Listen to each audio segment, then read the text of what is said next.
Hi, everybody. Before we get started on this episode of the Physician Associate podcast, I'd just like to put a disclaimer out.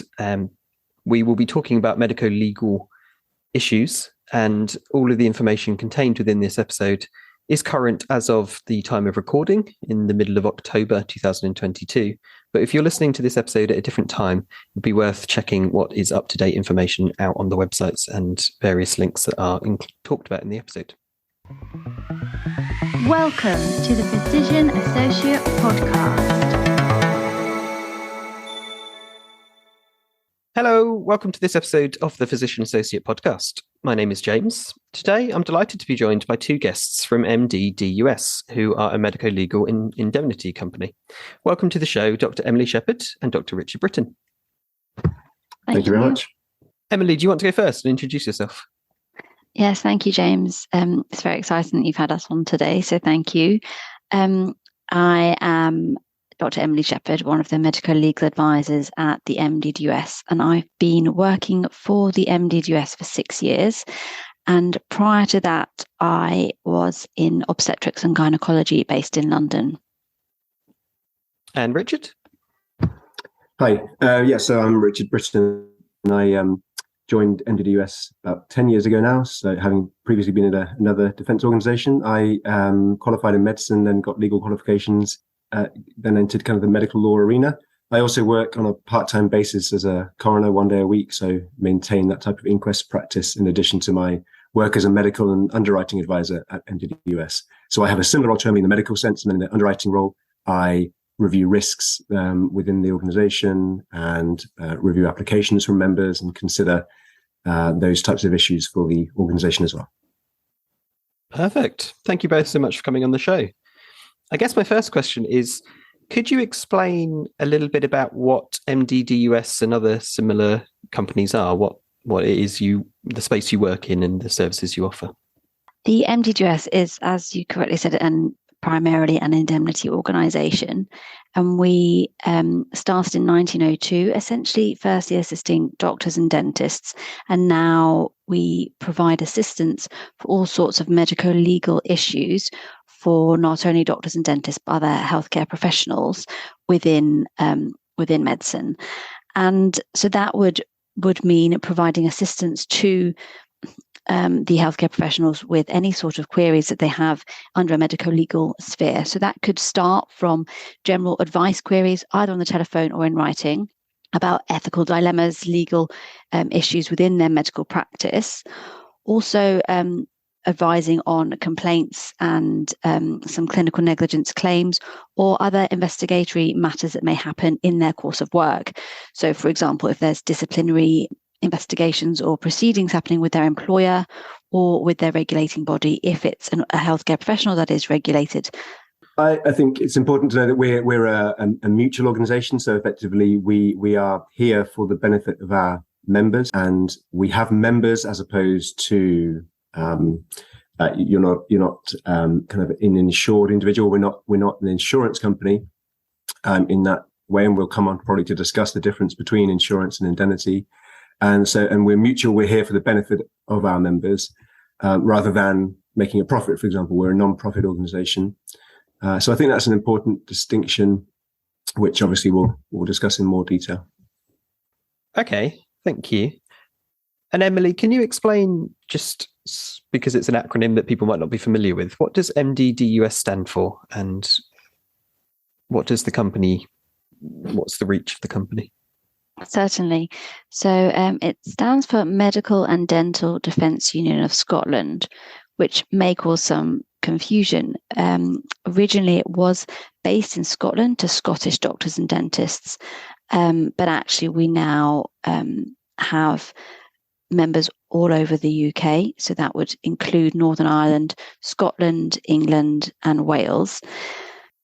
Brilliant. Thank you. A lot of those points were news to me, so I find that really interesting to find out more. Emily, you mentioned about working with regulated professions. At the moment, physician associates, we're not a regulated profession. We know that the General Medical Council will take over the regulation of PAs down the line. Does MDDUS work with physician associates at the moment whilst we're unregulated?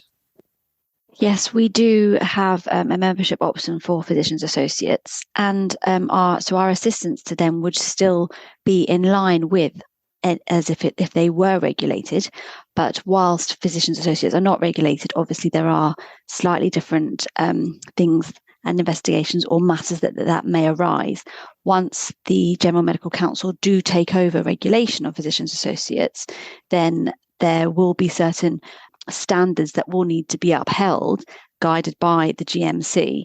And if a GMC, if as the regulator, they wish to investigate a physician's associate, for example, if an adverse incident occurred or a complaint was made to their regulator, then we would assist in those situations if the physician's associate was a member of ours.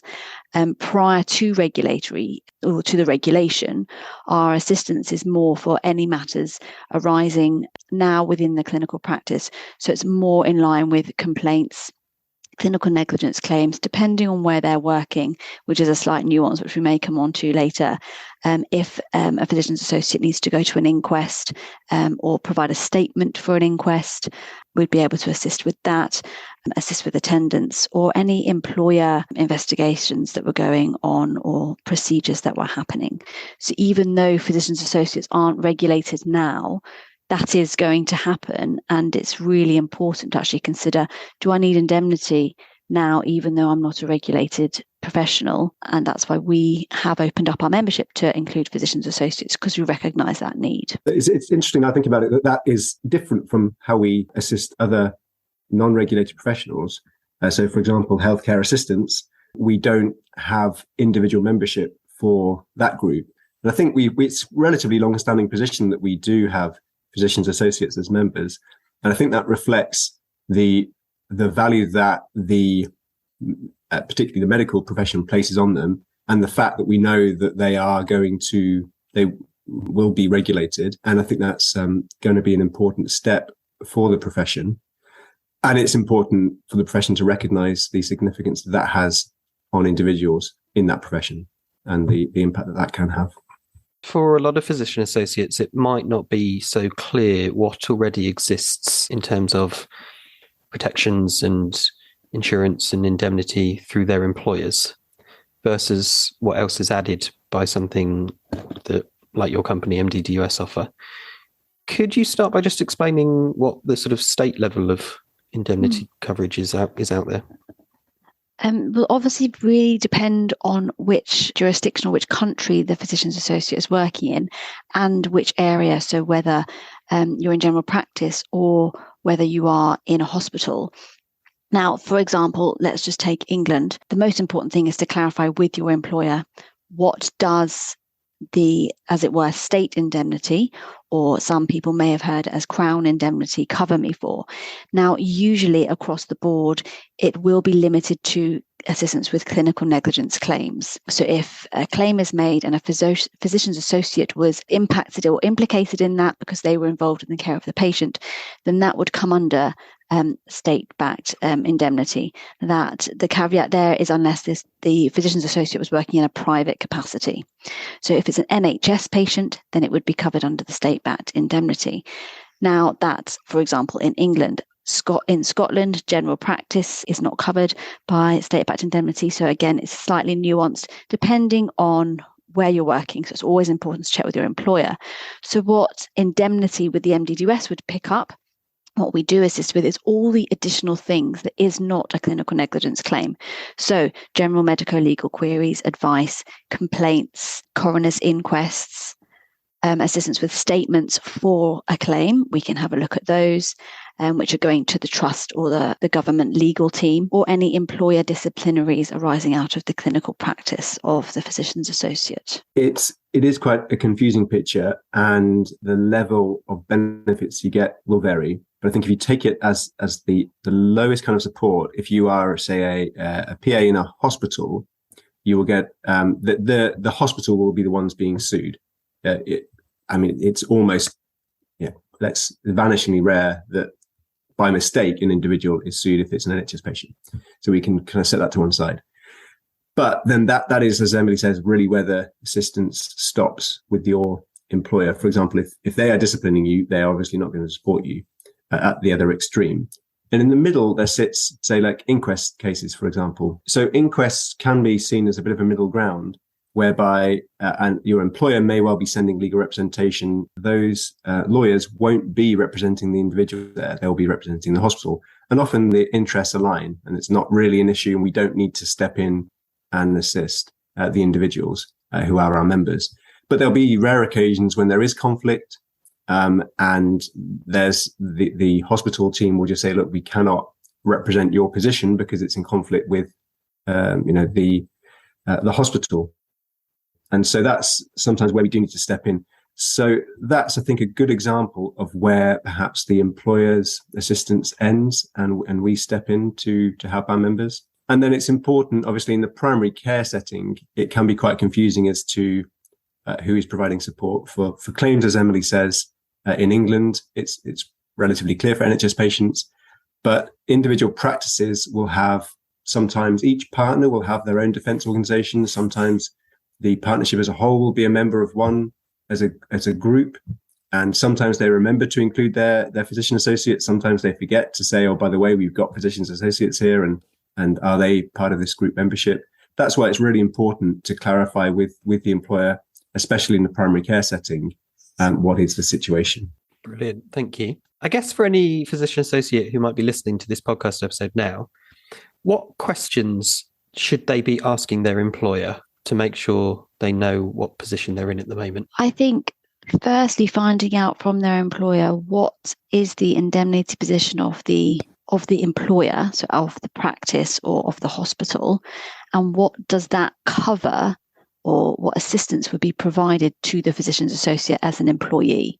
And then really finding out what is not covered, what is not going to be included in that. Because whilst it might sound, fine, well, I'm covered, or, I'll have assistance for a clinical negligence claim, it's important to clarify how that physician's associate is going to have assistance for complaints, potential inquests, or any matters arising out of the care of their patients that their employer or regulator in due course will be raising. So just really having those, making sure those questions are asked and the physician's associate is really clear on what they are going to have assistance with and from their employer. Brilliant. Thank you, guys. It's beginning to crystallise in my mind what indemnity really is and the importance of it. Are there any sort of practical examples or case studies that come to mind when you think about these sorts of issues for you? I think obviously without going into detail and not making things identifiable, I think there are some helpful examples I can think about.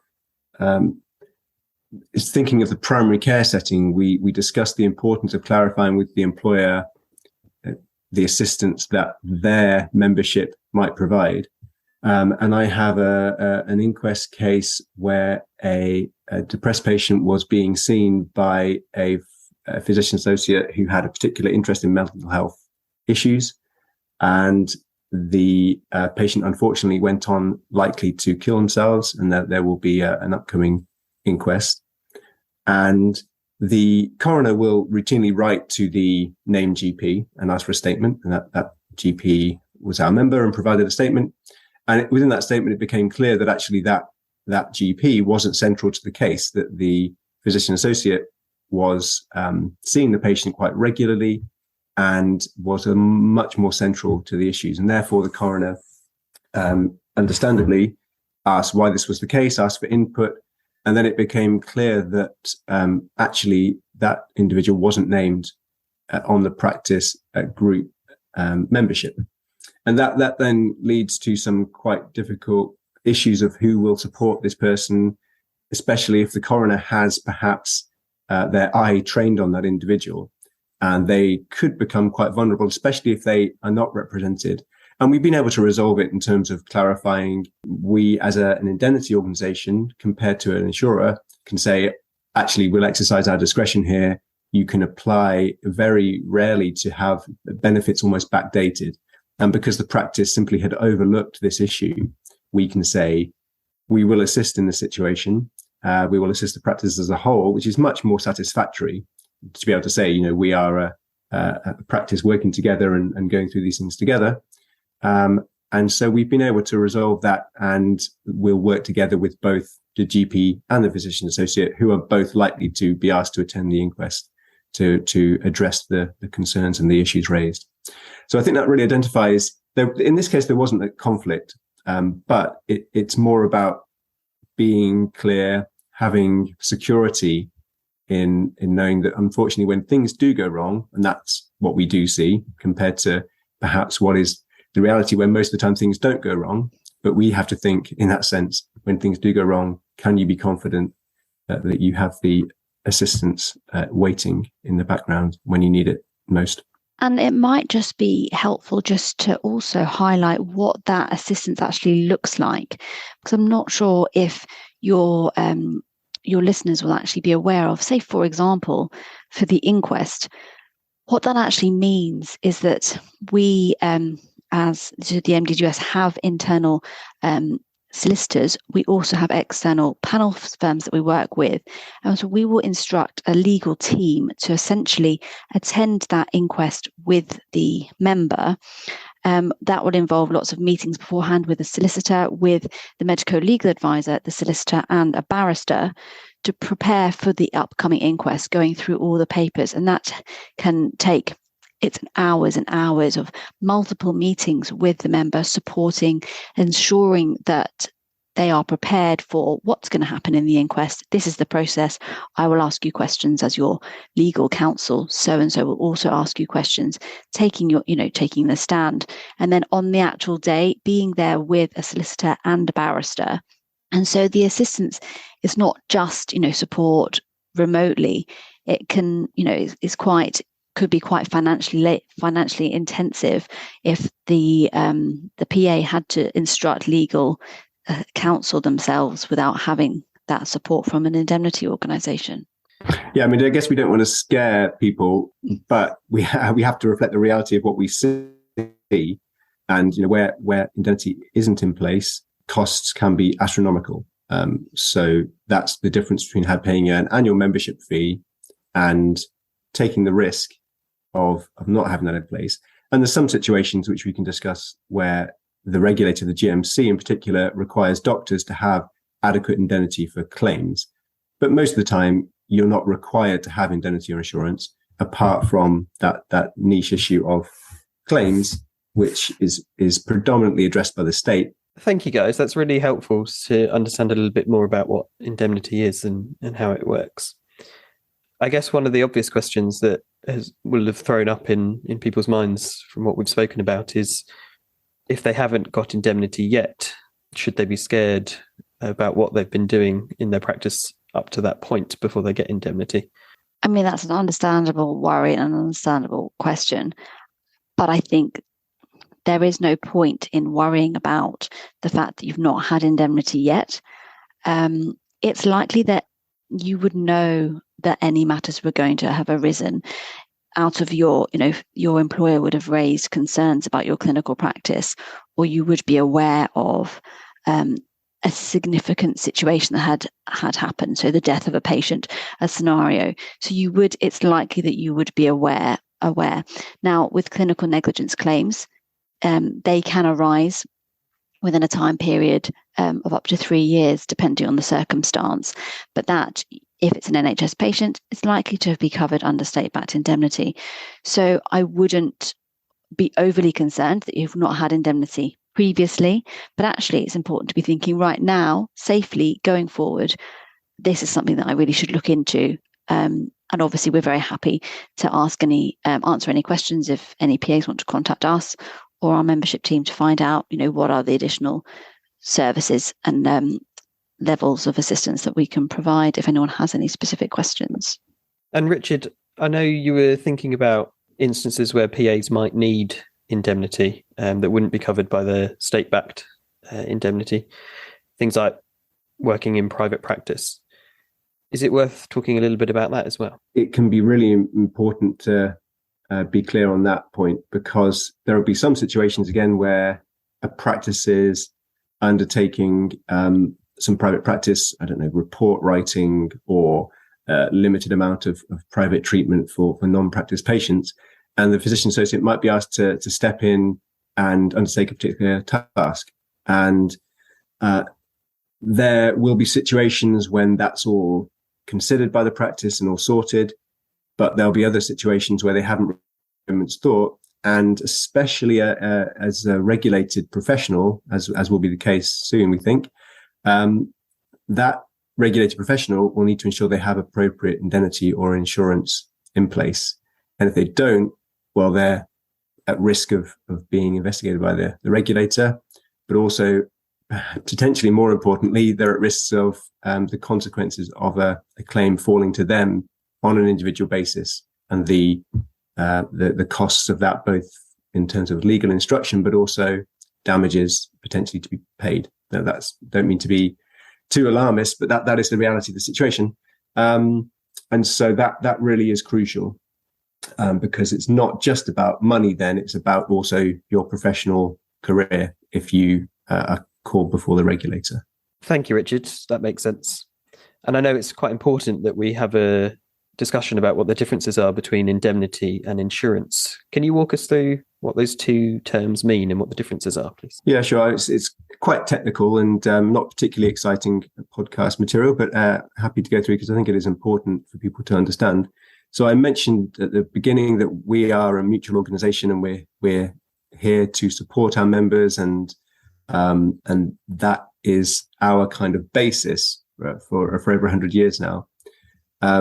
And so that is in distinction to the role of an insurer, which people will be familiar with in terms of car insurance, house insurance, where you pay and you are covered under a policy, and that policy is very precise. You will know exactly the scenario when the insurer will help you and when they won't. That also tends to be an annual basis. So you pay for a year and then you'll cover lapses, then you pay for a year and then you cover lapses. And so that is the traditional insurance model, which I think will be familiar to most people. The indemnity model is a bit different. We don't have that absolutely precise policy and schedule of documents. We have a membership agreement, and we set out the types of scenarios when we will assist. We have the discretion, as I mentioned earlier, to assist perhaps in opportunity or situations that we haven't thought about before. And then we have the option to say, actually, we can assist in this scenario, even though we haven't specifically mentioned it. We also provide what's called occurrence-based indemnity, predominantly, which means if you were our member at a particular time and you had your membership for that year, for example, if, say, 10 years later, I know Emily mentioned 3 years for a claim, some things can come out of the woodwork many, many years later. If you were our member in that year that it happened, that it occurred, that hence occurrence-based, then you will get the benefits of that membership at whatever time down the line that the assistance is needed. So that's an important distinction as well. So yeah, I know that perhaps raises more questions than it answers, but it's the type of thing that I think people don't necessarily understand, which is in itself understandable, because why would you understand that? But it's once you do know about it, I think it's important to know so that you can make an informed choice about what type of assistance you're looking for, insurance versus the indemnity model. Thanks, guys. One of the questions, I guess, that will be going through people's heads listening to this episode is, what should they do if they find themselves in that moment of something going wrong, a complaint being made against them, coroner's courts, inquests, these kind of things? So what should they do in that moment when something like that happens? Well, I think the first thing to do after you've made yourself safe, as per ABCD, is to actually pick up the phone and give us a call and talk through the situation with one of our medical legal advisors or medical advisors. Now we have an advice line which is running from all day, 8 till 6 during the day, but also we have an emergency out of hours advice line which is 365 days a year. And so that's for, even if the office is closed, there is always someone that you can speak to on the phone if you've got you're faced with, you've got this letter from wherever it's come from, or someone has told you that this situation is happening. And so just talk through the process as to what what do I need to do now? And we will talk to you on the phone as to, okay, send us all the documents. We give you the, and then we start having a look at everything that you've got. It can be really helpful to just go through on the phone what has happened to alleviate any initial stress and understanding the process for what's going to happen. One of the most important times to call us is, well, something that we've not touched on is in the rare occurrence, but unfortunately it does happen, is when there's a criminal process going on, and when a police officer turns up to the healthcare professional's home or place of work because of a complaint or a matter that has been raised by a patient. And that will be the time to pick up the phone and speak to us. And I guess we also need to be clear that this is for matters relating to clinical practice. And so unfortunately, people will get involved in criminal matters, speeding, completely outside of their work. And we can't help with that. I hope that's relatively clear. And people will need to get their own legal representation for that. But when something arises out of clinical practice, you're examining a patient, and an allegation comes up that you've inappropriately touched them, that there isn't appropriate consent, then that is clearly a professional doing their job, and the allegation arises out of that. And it can be very tempting just to provide input to the police investigation immediately. But this is one of those rare occasions when it's probably best to not say anything at all and then get that legal input from us, so that you can avoid pitfalls. Yeah, that makes sense. Thank you, guys. What about the, I guess, admittedly rare, but somewhat likely chance of a PA being on the street or in an aeroplane and providing medical assistance to somebody who collapses in front of them, or that sort of Good Samaritan Act when they're not in their job working for the NHS? What's the legal basis of those kind of things? And is that something that needs thought? So all our members benefit from assistance for acts of a Good Samaritan. So even if that's out of their usual place of work, then that is something that we would be able to provide discretionary assistance for.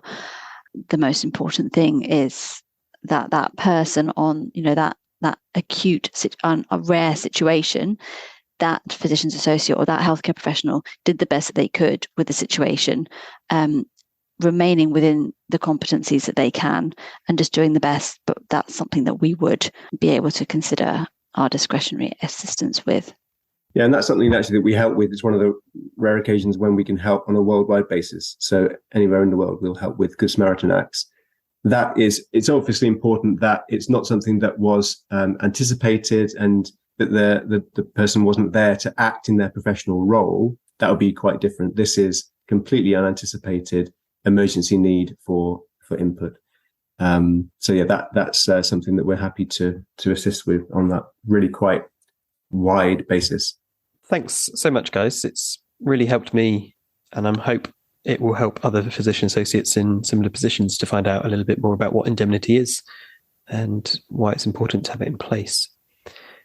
How much, roughly speaking, would indemnity cost a physician associate? Does it vary between GP and hospital-based PAs or job descriptions? And where would you point people to go to find out more about getting indemnity sorted? So yeah, there will be a degree of variation, but let's take perhaps the simplest situation of a PA working in an NHS setting, say in England, in a GP practice or in a hospital. Realistically, the claims indemnity will be predominantly provided by the state, and therefore the assistance we provide will be for what we call non-claims issues. So everything else we've been talking about today. And in that type of scenario, I can give approximate figures. Obviously, I can't speak for others, but we're talking around about a couple of £100 on an annual basis to have that non-claims assistance. And then where in other jurisdictions, the state doesn't provide that claims indemnity, and it's the individual themselves or perhaps the employer that needs to ensure that's in place, things can get significantly more expensive just to reflect the potential risk of a large claim. And so that could be upwards of 10 times as much. So thousands of pounds, low thousands compared to low hundreds. So that's why we've emphasized the importance of clarity here. And in terms of where you can go for assistance, obviously there's 3 big defence organisations within the UK, and your listeners will probably know who they are. There will also be insurers out there who provide insured products for PAs, I'm assuming, and that will probably expand as they become a regulated profession, and insurers will start to think, actually, maybe this is something we should get into here. But each of the defence organisations will be able to set out what they offer, and it's good to explore, make sure that your needs are being met, and that you're comfortable with your membership if you do sign up, and if you're not getting a good service, you can change provider. And so I think it's important to recognise that these things aren't fixed, and that if you're feeling like you need a better service, then you can shop around. But we'd like to think that MDDUS provide a good service for our members, because that's who we're really working for and on behalf of. Thank you so much, Emily and Richard, for joining me on the podcast to explain a little bit more about indemnity and some of the issues that certainly need thinking about for the physician associate profession as we move forwards and towards regulation. And thanks to you for listening as well. I hope that you found this a really useful episode to find out a little bit more, and I'm sure it will have prompted a few questions. If you'd like to find out more, I'll leave links in the show notes so you'll be able to look on your device to find out more information. And I hope you'll join me again for the next episode.